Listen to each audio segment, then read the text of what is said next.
जय हिंद साथियों। आज हम बात करेंगे राजस्थान की प्रमुख हस्तकला के बारे में। किसके बारे में? हस्तकला के बारे में। चलिए वीडियो स्टार्ट करते हैं। हम बात करेंगे रंगाई छपाई के लिए। किसके लिए? रंगाई छपाई के लिए। और रंगाई छपाई के जो प्रमुख केंद्र हैं राजस्थान में, दो जगह मुख्यतः है। एक तो सांगानेर जयपुर में और दूसरा है बाड़मेर में। ठीक है।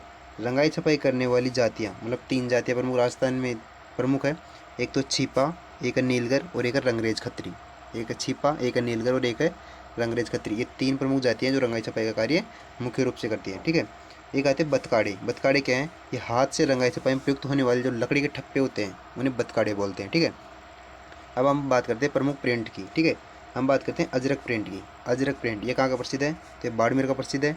और इसके अंदर अजरक प्रिंट में मुख्य रूप से कौन से रंग प्रयुक्त किए जाते हैं? तो इसमें लाल और नीला ये रंग प्रयुक्त किए जाते हैं। अजरक प्रिंट की जो विशेषता है वो क्या है? ये कपड़े के दोनों ओर छपाई की जाती है। इसके अंदर कपड़े के दोनों ओर छपाई की जाती है अजरक प्रिंट में। ठीक है। हम बात करें मलिर प्रिंट की। किसकी? मलिर प्रिंट की। तो ये बाड़मेर का प्रसिद्ध है। ठीक है। इसके अंदर रंग काला और कथई रंग उपयोग लिया जाता है। काला और कथई रंग। ठीक है। और मलिर प्रिंट की क्या विशेषता है? तो ये कपड़े की एक और छपाई करता है। ठीक है। अजरक प्रिंट कपड़े के दोनों ओर छपाई करता है और मलिर प्रिंट कपड़े की एक और छपाई करता है। ठीक है। हम बात करें आजम प्रिंट की या दाबू प्रिंट की। ठीक है। आजम प्रिंट या दाबू प्रिंट, तो ये कहाँ का प्रसिद्ध है? तो ये अकोला चित्तौड़ का प्रसिद्ध है। ठीक है। कहाँ का? अकोला चित्तौड़गढ़ का। ठीक है। इसके अंदर कौन से रंग प्रयुक्त किए जाते हैं? तो इसमें लाल, नीला और हरा 3 रंग प्रयुक्त होते हैं मुख्य रूप से। लाल, नीला और हरा। ठीक है। तो जो आजम प्रिंट या दाबू प्रिंट है, ये 3 मुख्य रूप से प्रिंट प्रसिद्ध है। एक तो होती है मोम की दाबू, एक होती है मिट्टी की दाबू और एक होती है गेहूं की दाबू। ठीक है। मोम की दाबू सवाई माधोपुर की प्रसिद्ध है। मिट्टी की दाबू बालोतरा बाड़मेर की प्रसिद्ध है। और गेहूं की दाबू सांगानेर जयपुर की प्रसिद्ध है। ठीक है। दाबू का अर्थ यहाँ से ऐसे है कि जो आजम प्रिंट है, दाबू प्रिंट है, ये इस प्रकार से की जाती है जैसे कपड़े के ऊपर, जैसे मोम, मिट्टी या गेहूं, मतलब ये तीनों प्रिंट है। तो इनको कपड़े के ऊपर उस भाग पर लपेट दिया जाता है जिस भाग पर प्रिंट नहीं करना हो या कलर नहीं चढ़ाना होता है। उस भाग को मोम या मिट्टी या गेहूं से ढक दिया जाता है और बाकी उसके ऊपर कलर गिरा दिया जाता है जिससे वो प्रिंट हो जाती है। ठीक है। अब हम बात करें सांगानेरी प्रिंट की। किसकी? सांगानेरी प्रिंट की। तो सांगानेरी प्रिंट कहाँ पर है? मुख्य रूप से जयपुर में है। ठीक है। इसके अंदर कौन सा रंग प्रयुक्त होता है? तो इसमें लाल और काला रंग मुख्य रूप से प्रयुक्त होता है। ठीक है। ये रासायनिक रंगों का प्रयोग होता है इसके अंदर। सांगानेरी प्रिंट में रासायनिक रंगों का प्रयोग होता है। इसे राष्ट्रीय स्तर पर पहचान दिलाने का श्रेय मुन्ना लाल गोपाल को जाता है। किसको जाता है? मुन्ना लाल गोपाल को जाता है। ठीक है। जॉर्ज बार्ट ने कहा कि कला व तकनीकी की दृष्टि से जयपुर जॉर्ज बार्ट ने कहा कि कला व तकनीकी की दृष्टि से जयपुर राज्य का सांगानेर कस्बा भारतीय छपाई उद्योग का प्रमुख केंद्र रहा है। ठीक है। अब हम बात करें बगरू प्रिंट की। किसकी? बगरू प्रिंट की। तो बगरू प्रिंट कहाँ का है? तो ये जयपुर का प्रसिद्ध है। बगरू प्रिंट में मुख्य रूप से 2 रंग प्रसिद्ध होते हैं। एक तो लाल और काला रंग उपयोग में लिया जाता है।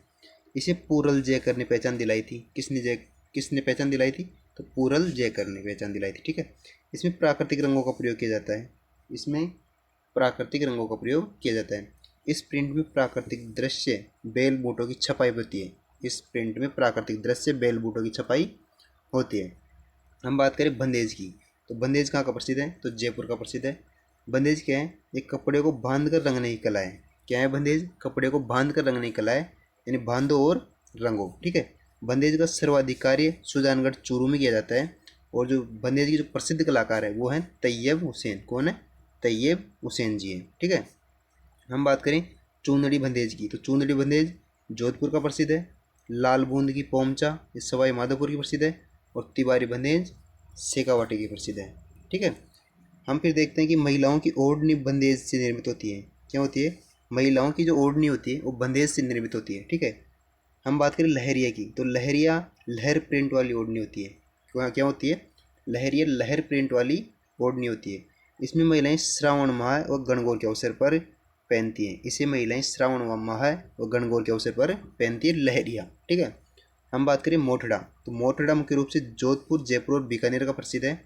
हम बात करें पोमचा की। तो ये नवप्रसूता महिलाओं की ओढ़नी है। पोमचा नवप्रसूता महिलाओं की ओढ़नी। ये दो, इसमें 2 कलर होते हैं। एक तो पिंक कलर और एक होता है ये येलो कलर। जो येलो कलर है वो लड़की के जन्म के अवसर पर पहना जाता है और पिंक कलर ये लड़की के जन्म के अवसर पर मुख्य रूप से पहना जाता है। ठीक है। हम बात करें पीहर पक्ष द्वारा भेजा जाता है। क्या? पोमचा। ठीक है। पीहर पक्ष द्वारा भेजा जाता है। हम बात करें, देखिए ये आ गया, पुत्र जन्म पर पीला पोमचा तथा पुत्री जन्म पर गुलाबी पोमचा ओढ़ा जाता है। ठीक है। हम बात करें चीड़ का पोमचा, तो चीड़ का पोमचा अशुभ अवसर पर पहना जाता है। जो चीड़ का पोमचा है वो अशुभ अवसर पर पहना जाता है, यानी अशुभ अवसर। ठीक है।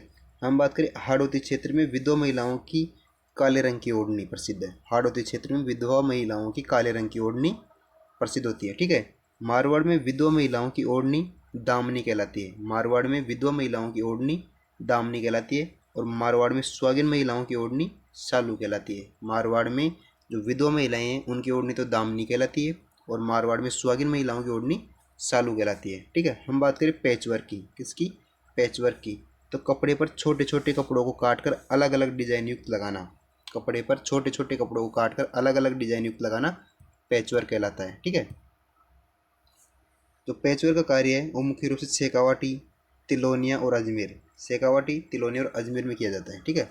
हम बात करें मिरर वर्क की, किसकी? मिरर वर्क की। तो कपड़े पर छोटे छोटे कांच जड़ने की कला।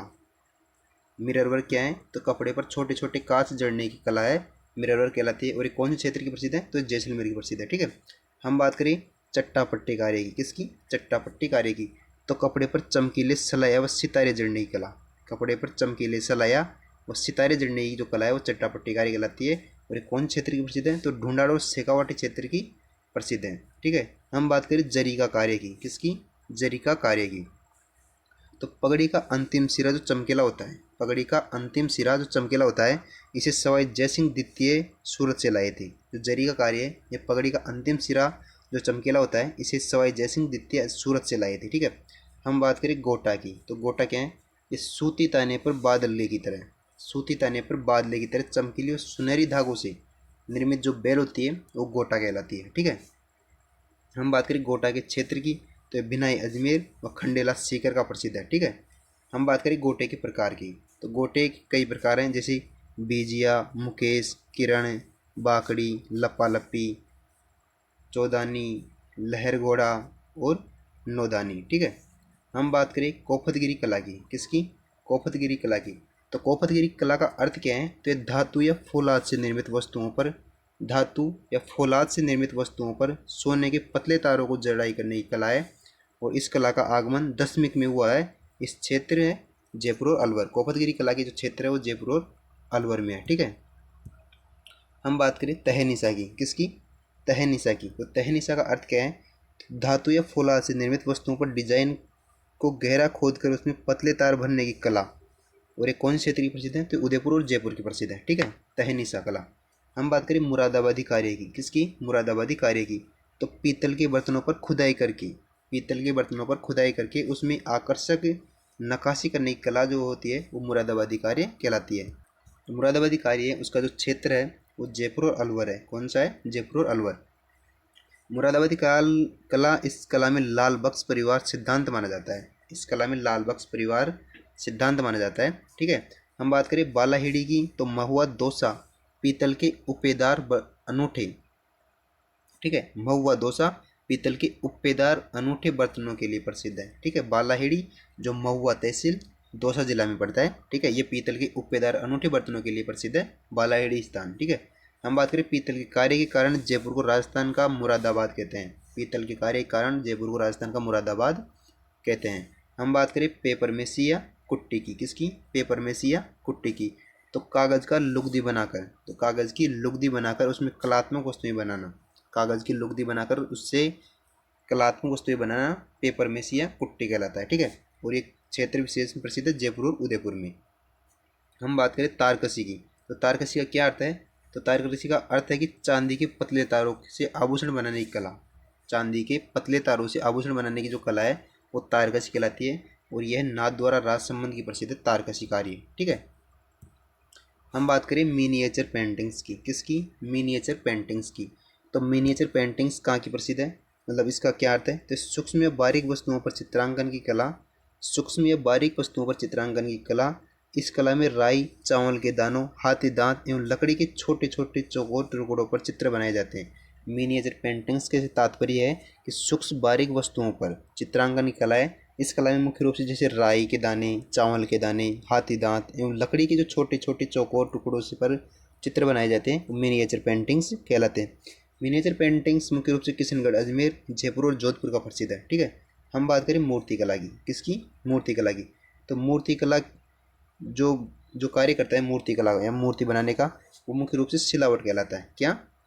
सिलावट कहलाता है। कौन? मूर्ति बनाने वाला कलाकार। ठीक है। मूर्ति मुख्य रूप से जैसे सफ़ेद संगमरमर की मूर्तियाँ जयपुर की प्रसिद्ध है, काले संगमरमर की मूर्तियाँ तलवाड़ा, बांसवाड़ा और डूंगरपुर की प्रसिद्ध है। तलवाड़ा, बांसवाड़ा और डूंगरपुर की। लाल पत्थर की मूर्तियाँ थानागाजी अलवर और सिकंदरा दौसा की प्रसिद्ध है। लाल पत्थर की जो मूर्तियाँ वो थानागाजी अलवर और सिकंदरा दौसा की प्रसिद्ध है। ठीक है। हम बात करें जस्ते की मूर्तियों की, तो ये जोधपुर की प्रसिद्ध है। बादले जोधपुर की प्रसिद्ध है तथा यह जस्ते से निर्मित जलपात्र है। बादले क्या है? तो जोधपुर की प्रसिद्ध है बादले, और यह जस्ते से निर्मित जलपात्र होते हैं। ठीक है। पानी भरने के होते हैं। ठीक है। हम बात करें कार्पी की, किसकी? कार्पी की। तो ये बीकानेर का प्रसिद्ध ऊँट की खाल से बना हुआ जलपात्र है। कार्पी क्या है? ये बीकानेर का प्रसिद्ध ऊँट की खाल से बना हुआ जलपात्र है। ठीक है। हम बात करें लाख कला की, किसकी? लाख कला की।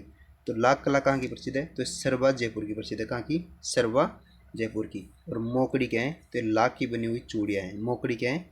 लाख की बनी हुई चूड़ियाँ। ठीक है। तो आई होप गाइस आपको वीडियो पसंद आएगी। अगर वीडियो पसंद आए तो वीडियो को लाइक करना, चैनल को सब्सक्राइब करना, वीडियो को शेयर करना, कमेंट करके बताना कि आपको वीडियो कैसी लगी। Thanks for watching guys. मिलते हैं ऐसी अगली वीडियो में, तब तक के लिए बाय। जय हिंद, धन्यवाद साथियों।